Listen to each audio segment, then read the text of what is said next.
नमस्कार दोस्तों, स्वागत है आप सभी का ऑनलाइन अड्डा फर्स्ट यूट्यूब चैनल पर। जैसे दोस्तों, आप सभी जानते हैं किसी भर्ती से संबंधित कोई भी सूचना होती है आप सभी को ऑनलाइन अड्डा फर्स्ट चैनल के माध्यम से दी जाती है। तो जल्दी से वीडियो को लाइक कर दें, साथ में शेयर कर दें और चैनल को सब्सक्राइब करना बिल्कुल ना भूलें, जिससे किसी प्रकार की ऑथेंटिक जानकारी आप सभी को मिलती है। तो चलिए दोस्तों, वीडियो शुरू करते हैं। सबसे पहले दोस्तों हम बात करेंगे उत्तर प्रदेश के अंदर सभी शिक्षण संस्थानों के लिए जो आदेश है वो जारी किया गया है। तो यहाँ पे दोस्तों आप सभी को देखने के लिए मिल जाएगा कि उत्तर प्रदेश के अंदर 17 तारीख तक जो लॉकडाउन है वो लगा दिया गया है। लॉकडाउन क्यों लगाया जा रहा है ये भी आप सभी जानते हैं, कोरोना संक्रमण को लेकर।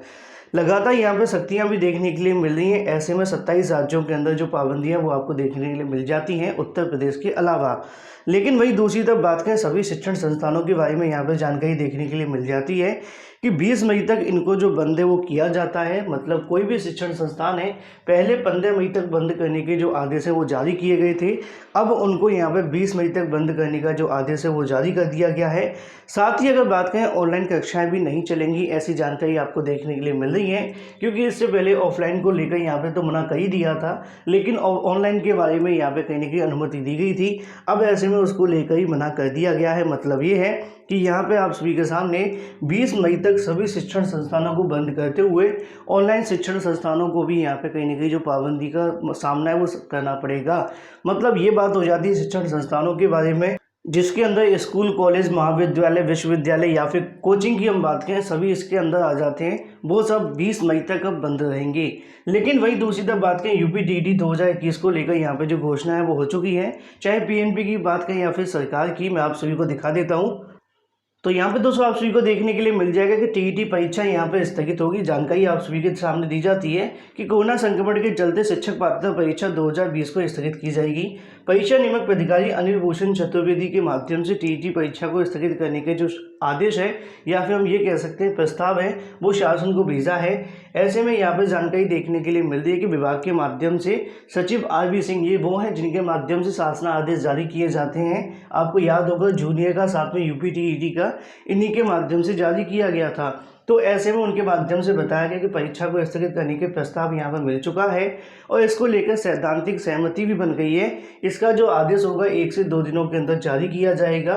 पूर्व में निर्धारित कार्यक्रम के अनुसार 18 मई से आवेदन शुरू होने थे, 25 जुलाई को आपकी जो परीक्षा है वो होनी थी। अब ये परीक्षा ना 25 जुलाई को होगी और ना ही 18 तारीख से इसके जो आवेदन है वो आपको देखने के लिए मिलेंगे। इसी के साथ में एक छोटी सी जानकारी और लिखी हुई है, जो कि है 15 जून को प्रस्तावित यूपीसीईटी परीक्षा को भी यहाँ पे स्थगित कर दिया गया है। लेकिन हम वापस आते हैं यूपीटीईटी परीक्षा को लेकर। मैंने कल देर रात को एक वीडियो भी डाला था जिसके अंदर आप सभी को जानकारी दी थी कि यूपीटीईटी को लेकर यहाँ पे छात्रों का कहना है कि अपने तय समय में परीक्षा को करवा लिया जाए, जिससे कि आगामी समय के अंदर नई शिक्षक भर्ती में देरी नहीं होगी। लेकिन अब ऐसे में पीएनपी के माध्यम से प्रस्ताव भेज दिया गया है और शासन का भी कहना है कि परीक्षा स्थगित होना लगभग तय है। 1 से 2 दिनों के अंदर जो आदेश है वो जारी हो जाएगा। तो सवाल ये आता है कि यूपीटीईटी का नया कार्यक्रम क्या होगा, परीक्षा की तारीख क्या होगी, आवेदन कब से देखने के लिए मिल सकते हैं। तो हम कह सकते हैं कि अब एक बार अगर परीक्षा स्थगित हो जाती है तो आप लोग मान करके चलिए कम से कम 2 महीने के लिए यहाँ पे आप सभी को और इंतजार करना पड़ेगा, क्योंकि ऐसे में कहीं ना कहीं शासन की प्राथमिकता पे और भी चीज़ें आपको देखने के लिए मिल जाएंगी। कि जैसा कि आपको याद होगा जूनियर शिक्षक भर्ती को पहले स्थगित कर दिया गया, अभी तक नई परीक्षा तारीखों की घोषणा भी नहीं हुई है। तो सेम अब यूपीटीईटी के साथ में भी आपको देखने के लिए मिलेगा।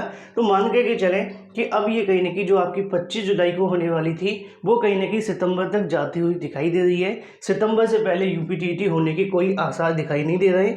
बाकी इसके बारे में समय समय पर जानकारियाँ आपको देखने के लिए मिलती रहेंगी। लेकिन यूपीटीईटी को लेकर जो आवेदन मई में शुरू होने थे वो 2 महीने आगे खिसक कर अब आपको जून के बाद ही देखने के लिए मिलेंगे, ऐसी ज़्यादा संभावना है। तो ऐसे में यूपीटीईटी 2021 को यहाँ पर स्थगित कर दिया गया है। लेकिन अगर बात की जाए नई प्राथमिक शिक्षक भर्ती को लेकर, इसी को लेकर सबसे बड़ा मुद्दा है, क्योंकि यूपीटीईटी अपने तय समय पर करवा लिया जाता तो वहाँ से नई प्राथमिक शिक्षक भर्ती का जो विज्ञापन है वो जारी किया जा सकता था। अब ऐसे में अगर यूपीटीईटी आप सभी का सितंबर तक जाता है, 1 महीना रिजल्ट के लिए चाहिए, आप सभी को पता है। तो ऐसे में अक्टूबर आप सभी के सामने आ जाएगा और अक्टूबर के बाद में नवंबर, दिसंबर और जनवरी में आचार संहिता लग जाएगी। मतलब वही समय आ जाता है जैसे कि 69,000 शिक्षक भर्ती विज्ञापन जारी किया गया था और उसके बाद में मामला लटक गया था। तो प्राथमिक शिक्षक भर्ती का जो विज्ञापन आने की संभावना अगस्त या सितंबर में देखने के लिए मिल रही थी, अब वो कहीं ना कहीं नवंबर के बाद ही आपको देखने के लिए मिलेगा। अब नवंबर के बाद भी विज्ञापन जारी होगा कि नहीं, इसको लेकर फिलहाल क्वेश्चन मार्क लगा हुआ है, क्योंकि यूपीटीईटी अपने तय समय पर होना चाहिए था। निकट भविष्य के अंदर आप सभी को पता है चुनाव भी होने वाले, और अगर चुनाव से पहले भर्ती देखने के लिए नहीं मिलती है तो सरकार को इसका खामियाजा भी देखने के लिए मिलेगा। लेकिन फिलहाल यूपीटीईटी स्थगित हो जाने की वजह से नई प्राथमिक शिक्षक भर्ती का जो इंतजार है वो आप लोगों के लिए और बढ़ चुका है। अब नवंबर के बाद ही आपको जो वैकेंसी है वो देखने के लिए मिलेगी, जो कि नई प्राथमिक शिक्षक भर्ती होगी। वहीं दूसरी तरफ बात करें एक और अपडेट के बारे में, जो कि आप सभी को देखने के लिए मिलेगा। यूपीसीईटी को भी यहाँ पे स्थगित कर दिया गया है।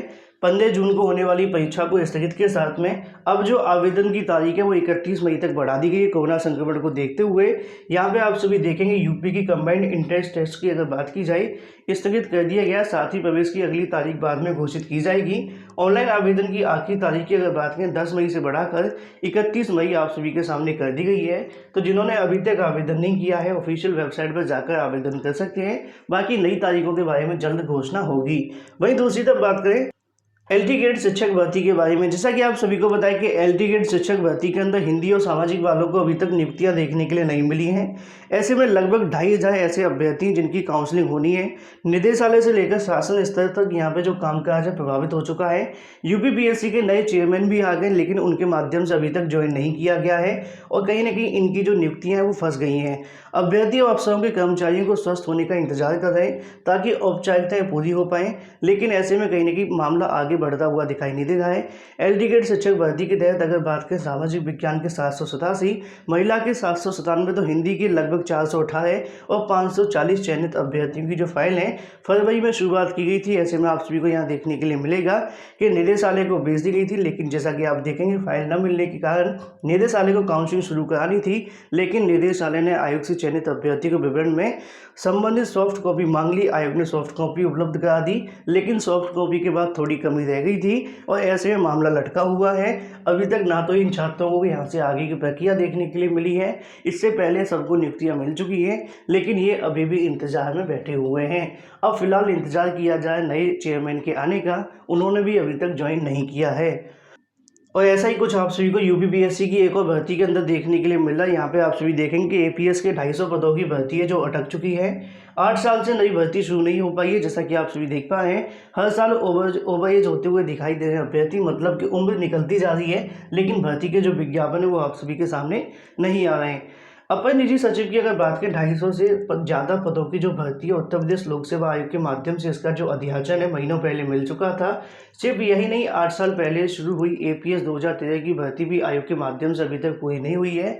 हालांकि परीक्षाएं कराने की बहुत जल्दीबाजी होती है, लेकिन भर्तियों को पूरा करा पाना लोक सेवा आयोग की भी बस की बात दिखाई नहीं देती है। वहीं दूसरी तरफ बात करें तो यहाँ पर दोस्तों आप सभी को देखने के लिए मिलेगा कि एक साल में बैंकों की अगर बात की जाए 2128 शाखाओं को बंद कर दिया गया है।